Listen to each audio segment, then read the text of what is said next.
Welcome to the Better Ottawa Municipal Panel. My name is Neil Saravanamutu. We're here to talk about the last week at Ottawa City Hall. With me, as always, are our panelists, Joanne Chianello and John Willing. Welcome to you both. Good to see you again. How's it going? John? Great. Well, listen, let's jump straight in. So one of the big issues at City Hall over the past week has been, should the city be posting on X? X, the social platform formerly known as Twitter. Councillor Dudas introduced a motion that the city should stop posting. So, John, can you get us started by telling us what this debate was all about?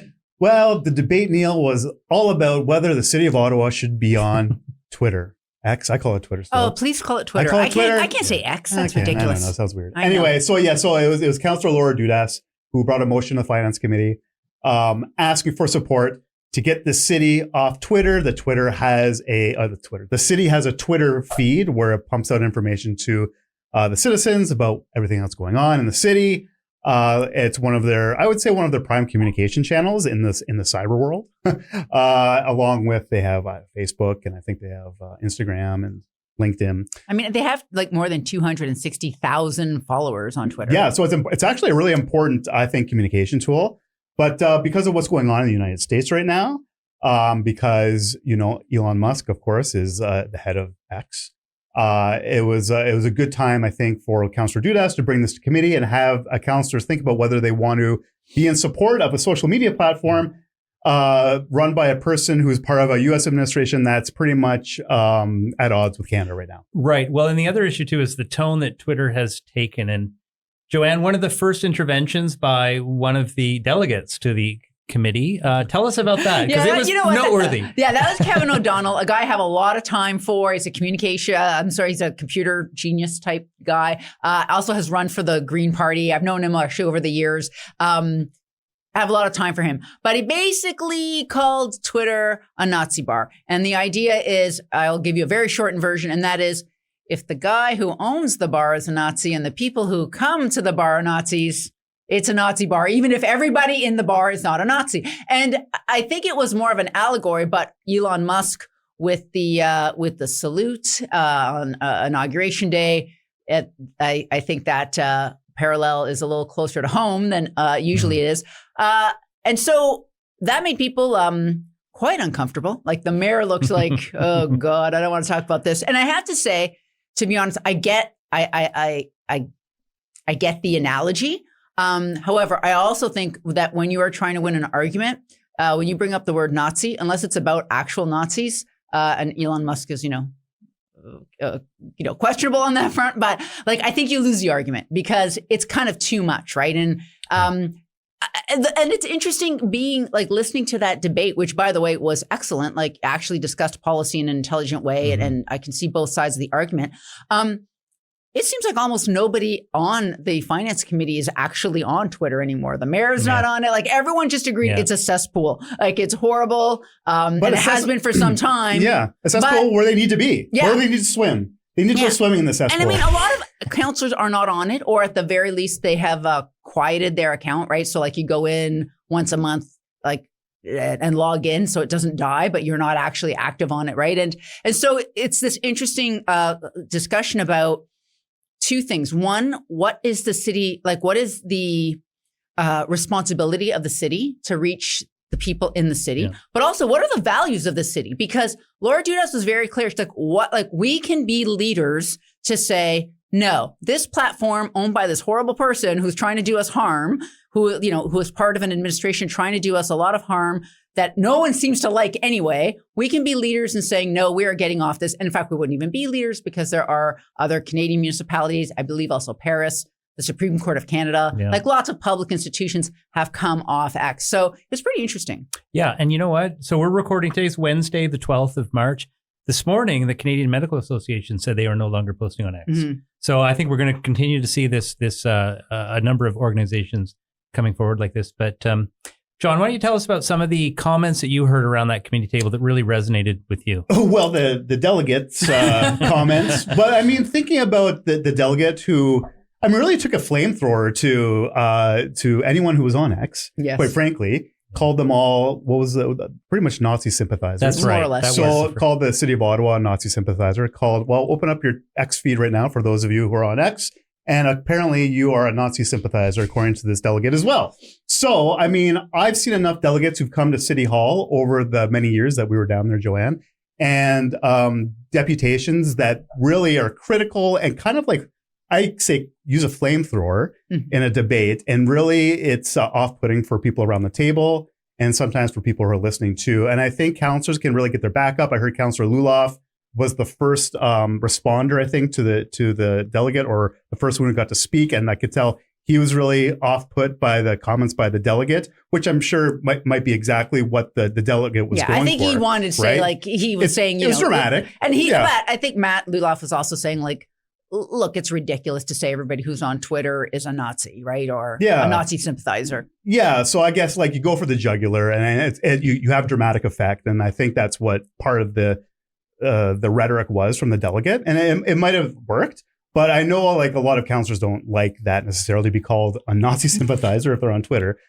But I thought I agree with Joanne. I think it was Councillor Lane Johnson who remarked on the quality of debate around the table too. Mayor Sutcliffe talked about how he hasn't been on Twitter for like 3 years, and he was evoking a policy conversation or a policy argument in that, you know, he didn't support Councillor Dudas's motion to get off Twitter, but he supports maybe a more policy focus on social media, the city's social media accounts or use or strategy. And quite frankly, I think that's a good way to go about doing it. I don't think this is the last we're going to hear about Twitter and the city's presence on Twitter. I suspect it's going to come back at council at some point. Yeah, we should say it did fail, this motion. Yeah. So we're talking around about like 7 people voted against it, 5 people voted for the motion to remove it, right? And so because it fails, it doesn't automatically rise to council, but that doesn't mean that Councillor Dudas or someone else like can't bring that motion. And that's going to be like March 26th is the next council meeting. And I hope she does. I hope she brings something, because like this is one of the things we realized is like, well, we have a social media policy. I looked it up. It's about how to behave on social media. Doesn't really talk about like, how should the city think about it? How does it decide what platforms to be on, when to come off them, how to engage on them, right? I mean, we were just talking before we started recording, like, I don't know when you got on, John, I got on in 2009 to cover Barack Obama visiting, right? And like everyone just jumped on it. And at some point you have to say, okay, what is the value of being on it? I have to say, I am still on it. I don't believe I'm a Nazi sympathizer, but I have thought about it. Like maybe I should come off. I can't stand Elon Musk, and I don't pay for it, but maybe we should just be like, I'm thinking of, I just keep my account dormant. And if there's an emergency where you want to get information out, maybe the city needs to think about it that way. Because I think, like we were talking about earlier, social media, we thought about it when it first started as this great place to communicate and engage and go back and forth. And Twitter is not that now. I think pretty much everybody can agree that it's a cesspool of disinformation and harassment half the time for some people. But you can still find information on it, right? And maybe we have to think about it, or the city has to think about it more as a one-way information channel, like to get info to people. Well, okay. So, when I heard that debate, I heard it mostly as on one hand, you had what I'll call small c conservative councillors talking about free speech. And then on the other hand, you had what we'll call progressive councillors saying that it's time to move on, that there's better platforms such as Blue Sky. I have to admit, I do not get the free speech argument here. Like anyone can go on to any platform they want. Does that mean the city has to be there posting there too? I mean, are we saying that the city should be on Reddit? Should it be on 4chan? Where do we stop, right? The dark web? They should post their water main breaks to the dark web.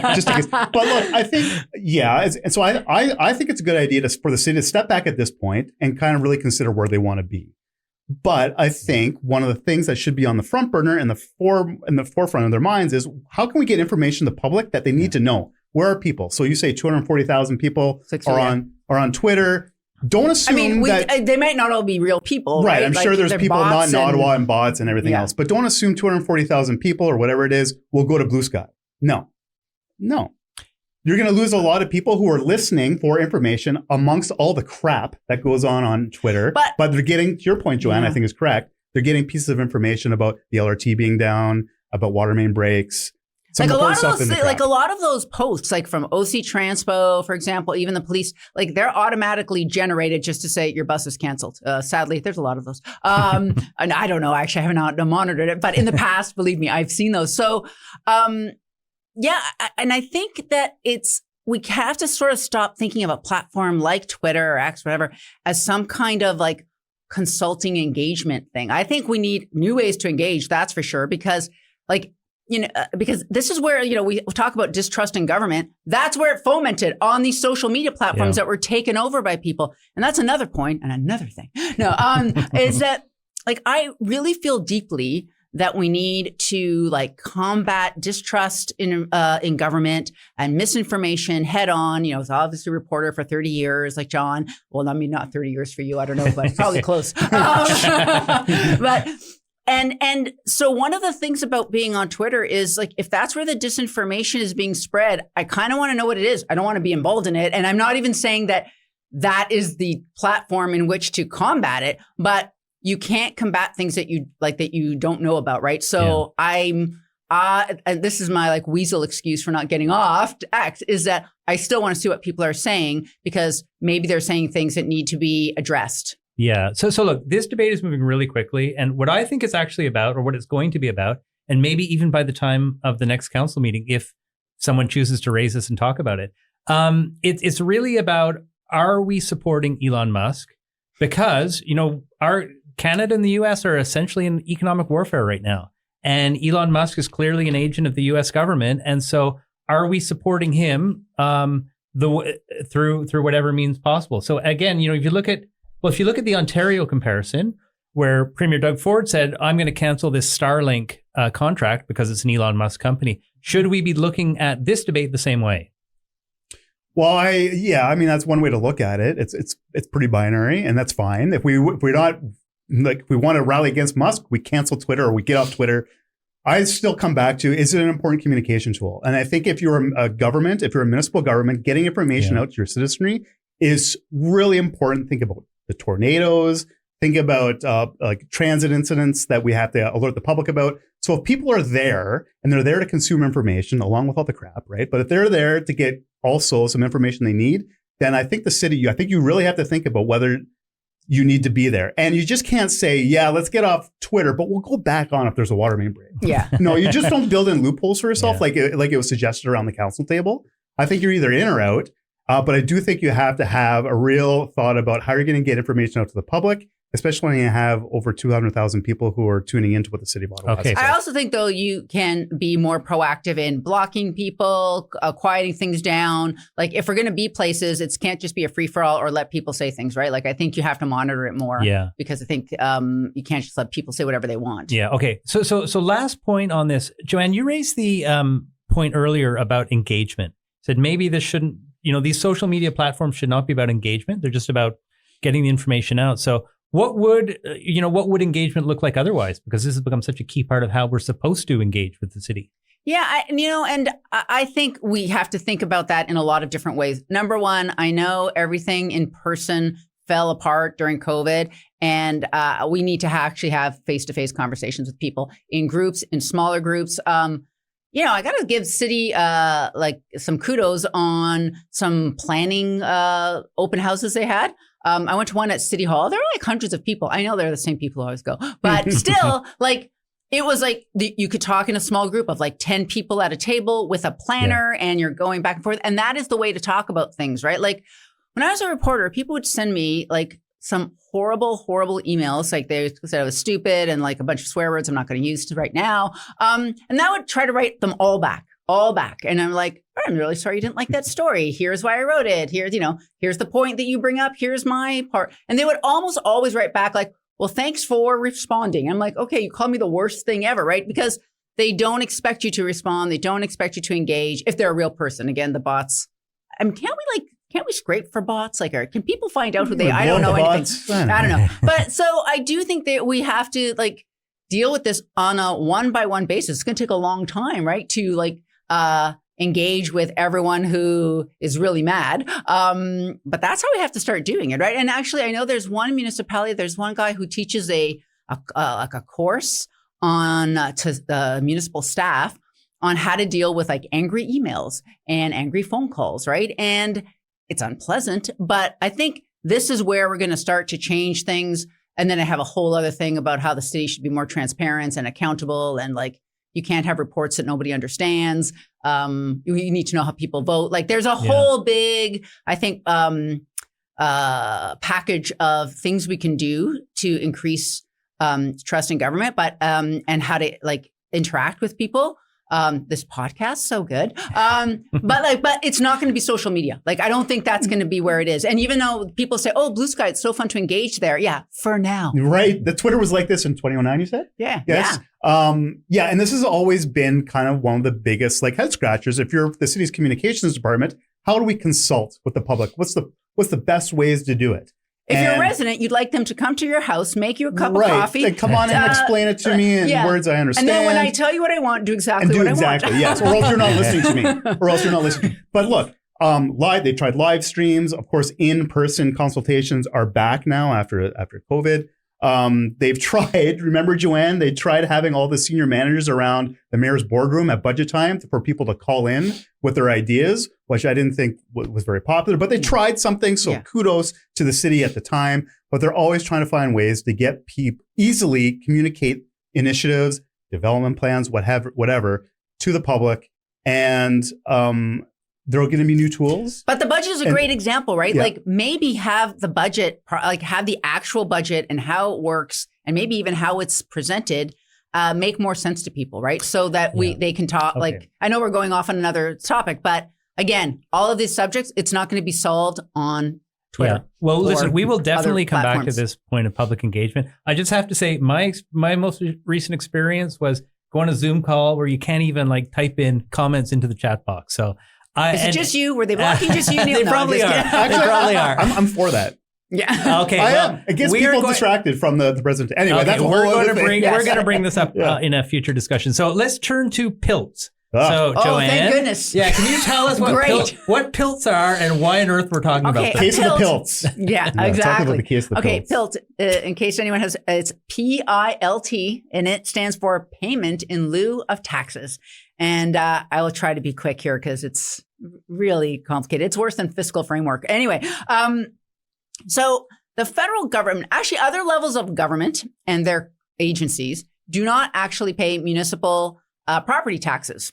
Like every other property owner in the cities. And so the federal government that owns more than 600 commercial properties in Ottawa does not pay the city of Ottawa for taxes. Things like the National Gallery, Parliament Hill, NCC properties, things like that. And so what they do is they make these payments in lieu of taxes. It's a PILT. And so they get to decide basically by themselves how much they want to pay, which is nice. I'd like that. We'd all like that. But in reality, that's in theory. But in reality, the policy is that they basically pay the taxes based on what the commercial property tax rate is for the city. And of course, this has been these are long-standing arguments between the city and the feds. For example, like what a property is assessed. There's a lot of like long discussions. The NCC and Chelsea have had a very long argument about the value of what the value of the Gatineau Park should be, for example. But anyway, put that aside. The federal government, they give the city, they give this, and the provincial government gives the city money based on the tax rate. See how simple this is? This is the short version. Anyhow, go back to the pandemic. If you look at your property tax bill, which is due next Thursday, interim tax bill, due March 20th. News you can use right there. Exactly. Okay. Exactly. I just paid mine today. If you look at it, there's an education levy on your property tax. Okay. So what the provincial government did back in the middle of COVID was to say they were going to, for a while, lift the education tax off of the commercial properties to give property owners a break. This is during the COVID years. And the provincial government was going to pay for that part. But they said, we're not going to cover the education part of the taxes for the government buildings, except they never told the federal government that. And so when the federal government said like, oh, there's these two tax rates you have here at the city, we'll be paying the lower one, the lower commercial tax rate. And cut to the chase, the city's out about $10 million a year. So about $22 million that they were expecting of money. They were expecting to get from these pilts that they didn't get. They had a huge fight, blah, blah, blah. The city took the federal government to federal court, right? Yeah. And to say, no, we have to have it. And the federal court said, look, I can see why you might be mad, city, but in fact, the federal government is following the law, the PILT Act. We can read that next week. No, I'm just kidding. No PILT Act. Is following the law, and there's nothing wrong with what they're doing. And so the city is out like $22 million. Yeah, and furthermore, the municipality of Chelsea tried to get their case to the Supreme Court, and the Supreme Court said no, thank you. Yeah. So, I thought that was a bit of a stretch. I mean, after the federal court says, no, I can't. Like, in fact, the Supreme Court just said, we're not even going to hear this. So, John. I get why they would want to go to, in the city of Ottawa, why they would go to court. That's tens of millions of dollars on the table. And you're going to spend maybe $100,000 or more on lawyers to try to fight it. And I don't think we should go to the Supreme Court, though. No, I don't think it's worth asking for the Supreme Court to look at it. So John, what does this do for the mayor's campaign, his Fairness for Ottawa campaign, given that PILTS was a major pillar of that? Maybe it should be called the unfairness for Ottawa now. I don't know. But that's a good question. And now if you're the city of Ottawa, you're looking for all this money that you've budgeted in those budget years and you're behind.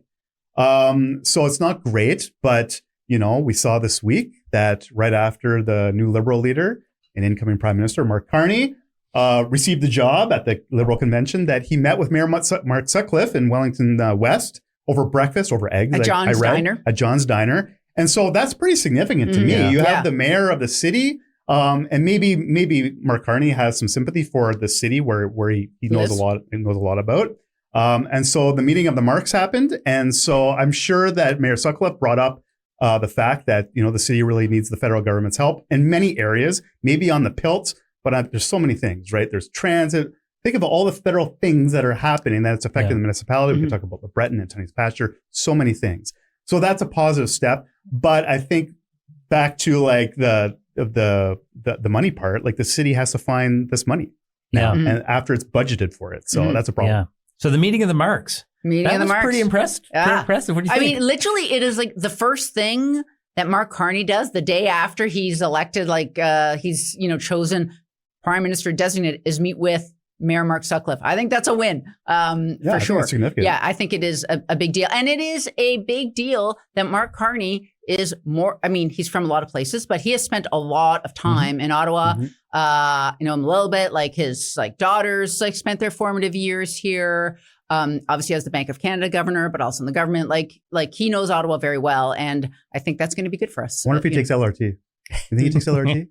We'll have to ask him. We'll have to bring him on the pod and ask if he's a trans user. Yeah. Okay. So I'm sure he's very in favor of it, though. He's very environmentally conscious. All things federal. So the federal public safety minister, David McGuinty, made an announcement on Friday afternoon, a bit of a surprise announcement, $50 million for the Ottawa Police Services for policing around Parliament Hill. So John, what was that all about? 50 mil over 5 years, Neil. It's an announcement that came from the 24 federal budget, I believe. So they always hold on to these announcements and make sure they roll them out at particular times. Big checks. It's grip and grin, as we call them. So that's important for the Ottawa Police, who it's a legacy issue for the city police force because they're expected to police the nation's capital. I'm using air quotes for people who are listening on Spotify, but we're expected to police the nation's capital with their municipal police budget. So they've always been coming to the federal government with their hat out in hand, asking for money. So this is good news. They're going to have sounds like a dedicated police unit for the Hill District.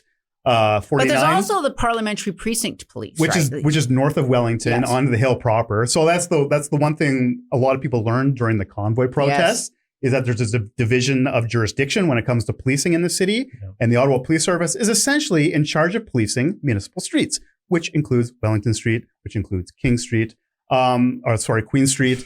And so the Parliamentary Protective Service takes care of the How do we Hill. not have a King Street? How did that work out? There must be a King Street somewhere in the city. Be somewhere, not downtown. Yeah.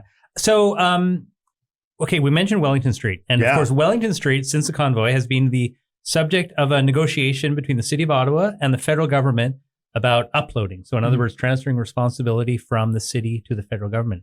Responsibility and ownership. So, Joanne, how do we put these two pieces together? I mean, we've got a 5-year deal for Ottawa policing, yet we're trying to transfer it up to the Parliamentary Protective Service? Well, this is the thing. like, I think that actually this is going to be part of some kind of a partnership that sees the federal government take over Wellington Street, or at least shut it down, I think. Number one, I heard from a couple well-placed government sources that this is actually done, and I'm not sure when it's getting announced. I mean, the federal government and the city have been in discussions for it for a long time.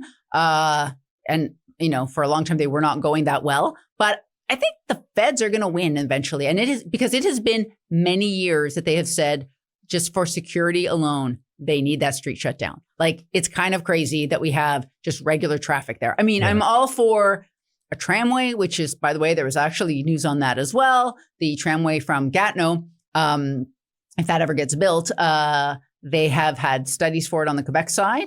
And this is a tramway, like this is the municipal tramway that they are going to, there's a couple of routes. The city originally wanted one through like Spark Street, under Spark Street, but a lot of people would like it to run right on Wellington Street. Same budget that Jon was talking about, had money for study on the Ontario side about where that tramway would go.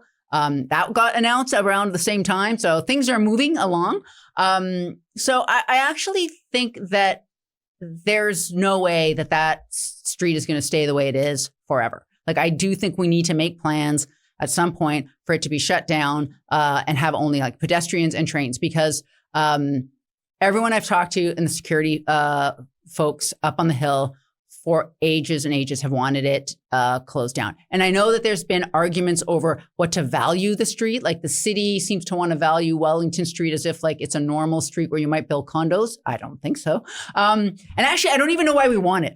Okay, maybe you guys can tell me. Like, I don't see it as an asset, the street. All I see it as an expense to us. It's a liability. It's a liability. Like, why do we want to have it other than traffic? Put hot tubs, of course. No, but listen, if you close down Wellington Street, I mean, the big issue for the city, and of course this is on their mind, is that traffic is going to go somewhere. Mm-hmm. It's going to go to Queen. Yeah. It's going to go to Slater, Albert, all the stuff. And that's not a small thing. Mm-hmm. Wellington Street is heavily used by cars, vehicular traffic right now. So you're going to displace all that traffic. And so they have to come up with a plan for that. I feel like we got used to it, though, after COVID. I feel like it was a big mistake to reopen it, because I was of the closed down Wellington well before COVID and the convoy. But after the convoy and it was shut down, and then it was shut down for a long time after that. Yes, there was some traffic, whatever. But I thought, like, okay, like, let's deal with that instead of going back to opening it, because eventually it's going to close again. Mm-hmm. Like, it's going to just need one incident. And I hope that never happens, but it's not good. And Jon, to your point about traffic, obviously traffic's a major concern here. And that was a priority for the mayor and a lot of the councillors in the reopening of Wellington some months back. But what's interesting is that we did have that origin destination survey done for the city of Ottawa, which maps out traffic patterns. And traffic into the downtown core is significantly lower than it's been in the past, which probably doesn't come as a great surprise to any of us. So maybe this is the opportunity where we can ask, do we need that same volume of road capacity? Oh, well, I would add that, like, the federal government's adding more people coming back to the office too. So I think the origin destination survey, super important, regional transportation survey, but that was a moment in time, and that's going to change, I think, quite frankly, every year now. Well, maybe that'll give the federal government an impetus to give us more money for transit, because a lot of the folks coming to the downtown are public servants. And maybe, for example, I feel the public servants should get a transit pass, right? Like, that's a great idea. 100%, right? Like a U-Pass kind of a plan that other businesses could maybe buy into as well. Like, we have to do more on transit, because every problem we have is like, is all about, but we need better transit. Yeah, of course we need better transit. So you know what we should do? Get better transit. Yeah. And you know what? I really like that idea, because it's awfully difficult for the federal government to just find a reason to point out to Ottawa and say, we're going to give you extra money. And of course, the rest of the country would love that, right? Mm-hmm. But to tie it to something like a U-Pass, a transit pass is a great solution. I agree with Joanne. I think the U-Pass is a great example of how it could be rolled out to bigger organizations. And I don't know if the Transpo or the city's ever looked into it, but I think it's worth investigating for sure. Okay. Well, you heard it here first. Exactly.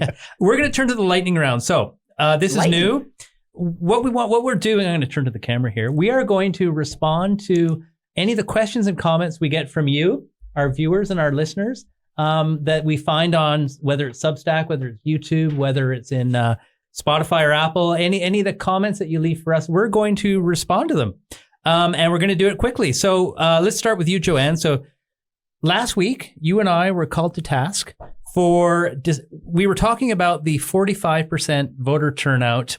Abysmal. In the Ontario election, yes. But we were called out for not using the opportunity to say that we should move beyond this anachronistic first past the post system. So what's your response to that? Yeah, I was thinking about that, but I talked a long time last week, so I didn't want to go down that path. But that is true. And it really shows, like, again, I think we talked about it last week, where the progressive conservatives have a majority government for possibly the next 4 years based on fewer than 20% of the electorate voting, right? That's of all eligible voters, not just people who voted. It is interesting, though, I would say, often first past the post gets a bad rap from, I would say, progressives often. That's a generalization, I recognize. Except it saved the NDP's ass this time. Like, they got barely 20% of the vote, but now they're the official opposition. They got I don't know, what was it, 26, 27 seats. The Liberals got almost 30% of the vote, and they only got 14 seats, right? So the problem is always the winners never want to change the system that they won on. Also, this PC government, no way they're going to change it. They got rid of a ranked ballot system that the City of London had already used 1 year without a problem. And when they won in 2018, they canceled it. So don't look for any reform on that front in Ontario. Yeah. Okay.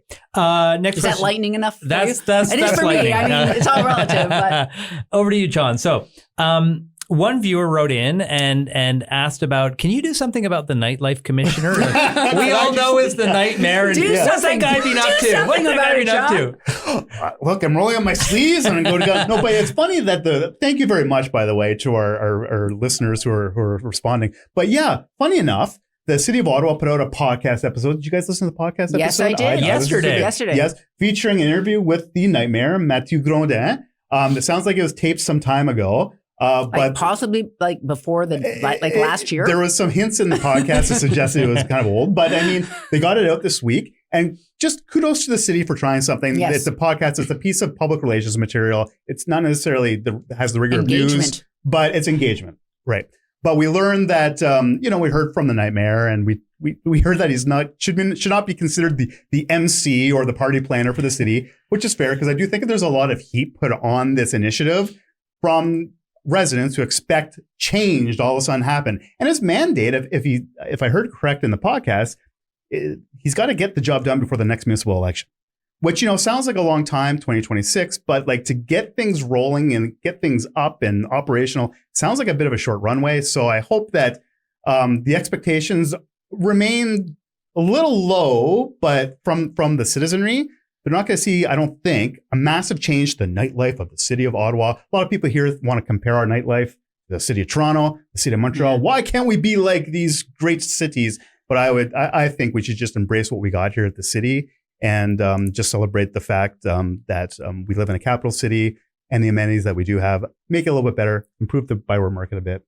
Yeah, I do appreciate Mathieu Grondin clarifying for everyone that, and I think the words that he used was that he's a bureaucrat. His job is to implement the nightlife economy action plan and help you if you have a problem. If you have an idea for some nightlife, he will help you with that and help cut the so-called red tape, but, help with the rules and that.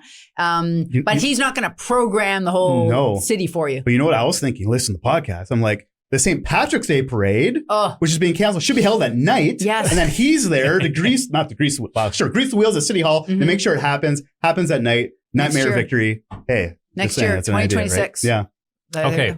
Joanne, back to you. Yes. So our last pod was about 35 minutes. Okay. And one viewer suggested 30 minutes would be better. So what do you think about that? We're at about 35 right now. Oh, no, really? Yeah, 34. Okay. Sorry. It's me. I know it's me. I'm sorry, everyone. It's the pilts. I think that is a great idea. If we can, snip it, move it along. Maybe next week, because there's no meetings this week at all. So maybe next week will be the week that we make it under 30. I think that is a good thing to aim for. Okay, John, what do you think? 20 to 30. I think the length of time it takes to drive to work in the morning, which, I set it up on a T for you guys. Depends if Wellington Street's open or not. Yeah. But I think the time that it takes to quickly get somewhere is a great time for a podcast. Yeah. My wife said one dog walk length, and that's about 30 minutes. Perfect. Okay, great.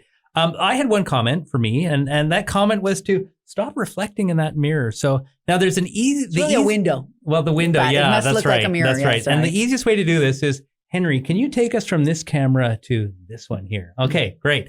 Now, so look, I got to say that what we're focused on right now is getting out great content. We know that the production value can be improved, and we're turning up the dial every week. So a little bit every week. So I'm saying, please bear with us. We're working through this, and we're going to have it look as fancy as we can as quickly as possible. So listen, I'd like to just close by saying, first of all, thank you to our panelists, Joanne, Jon. I would like to thank all of you for joining us. And just a reminder, please write in, give us your comments. We love to hear them. We love to read them, and we will respond to them next week. So just in closing, I'd like to also say thank you to our producer, Henry Allen. Woo, Henry. Henry. And we will see you all next week.